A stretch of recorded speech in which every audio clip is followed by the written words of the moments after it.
Okay, hi YouTube. My name's Ashley. This video is going to be solely on my process of becoming a flight attendant for my current airline.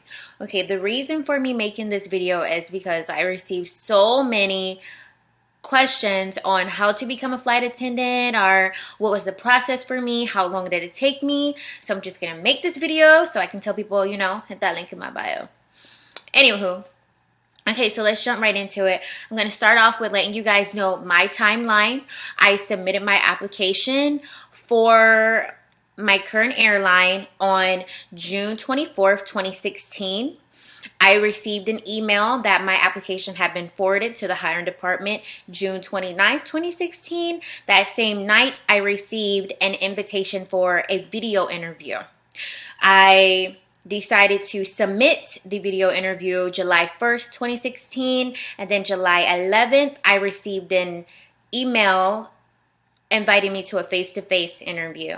July 18th, I conducted that face-to-face interview in Newark.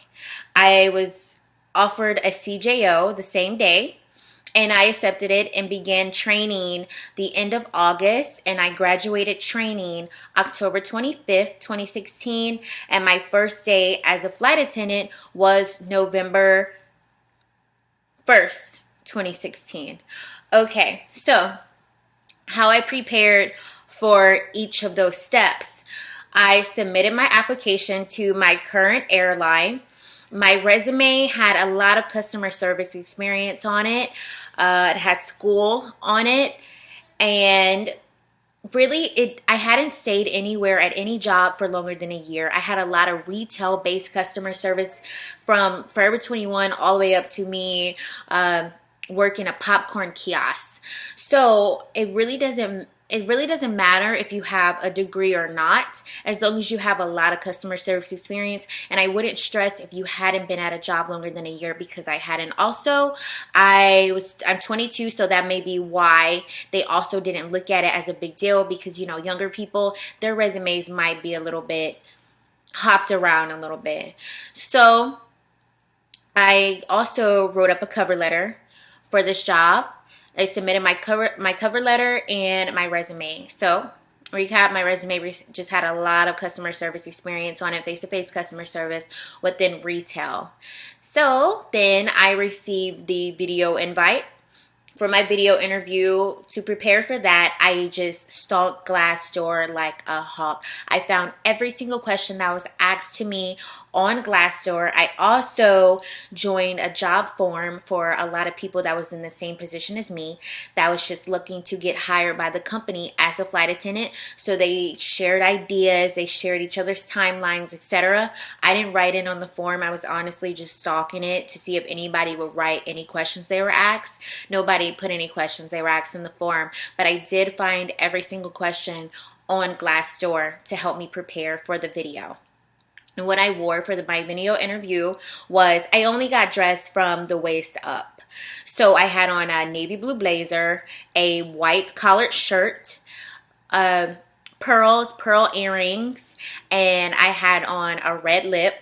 And the same makeup I'm wearing right now, which is like a white eyeshadow, minimum mascara. And my hair was up in a tight curly bun. Airlines want to know that you can have your hair nice and sleek and polished. If your hair cannot be pulled in a bun, shoulder length or short cut, short natural cut, whatever is also perfect. But if you do have long hair and you can manage to get it in a ponytail or a bun, I would just say, do that for your interview. And also, ladies, I would definitely do a red lip. If you don't feel comfortable with a red lip, some type of pink or nude lip, just some type of lip.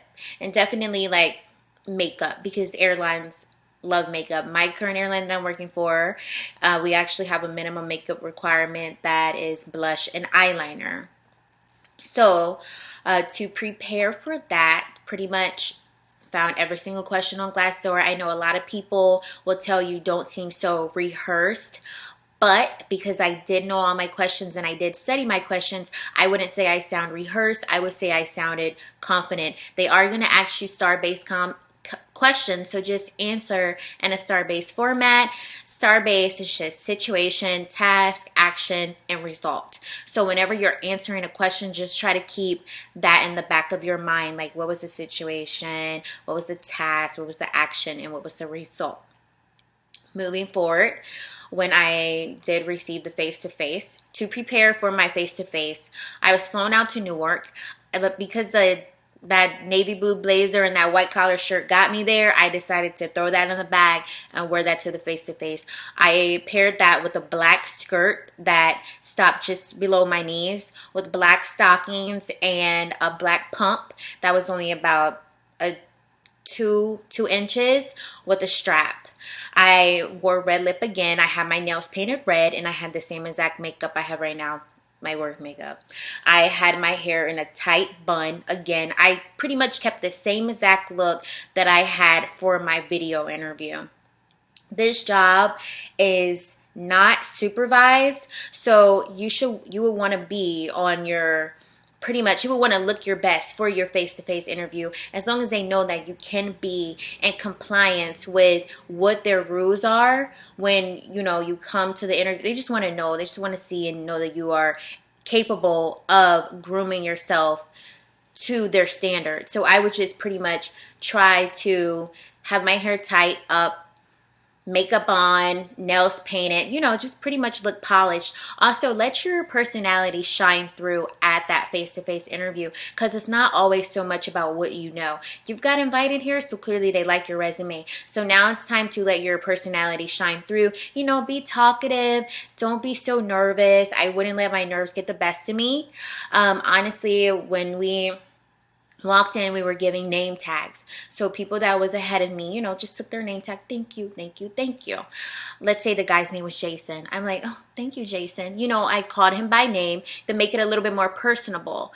Also, your interview will probably be from 30 to 100, maybe even more people. So you do want to stand out. You do want to talk to everybody, because it's easy to forget a person when you have so many people that you've seen. So just make sure you try your best to stand out, and make sure you're making your interviewer feel like they will want to come to work and see you every day. Just make it a little bit more of a, still be professional, because I was grilled on my resume. They're still going to grill you, but some interviewers will make you feel like it's a conversation. You can be comfortable. Don't get too comfortable, but still let your personality shine through. So, recap: to prepare for my video interview, I was on Glassdoor again like a hawk. Instead of looking at people who only reviewed the video, I decided to look at people who reviewed the face-to-face. So that night, I wrote out questions. I wrote out answers. I answered my questions again with the STAR format when I was in my interview. I did not seem nervous, only because, I'm a talkative person. I like talking and all that extra stuff anyway. So I wasn't really nervous in my interview. You are going to be asked, why do you want to be a flight attendant? Don't give the same cheesy answer and say because you like to travel. Okay, just come up with something, that another reason why you may want to be a flight attendant.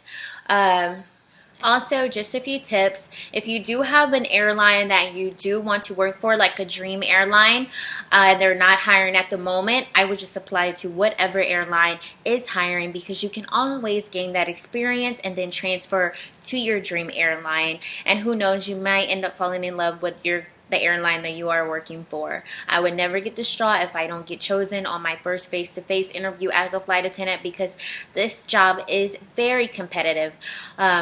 Also, I didn't get chosen my first time ever interviewing for a flight attendant position.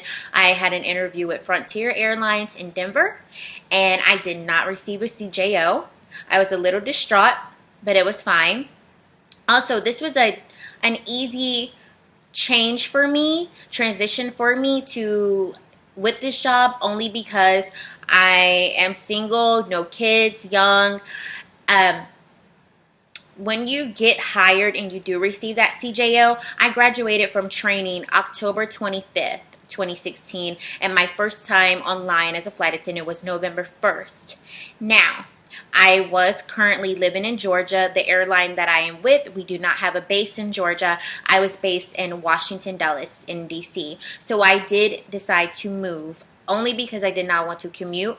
Commuting and all that is a topic for a different video, but it was an easier transition for me because I did not have a lot of bills. So when you are looking to apply to become a flight attendant, I would keep that in mind. No, you do not have to move, but just keep in mind if maybe you want to apply for an airline that has a base within the current city that you're already living in, or maybe an airline that, you know, has a city that you want to move to one day.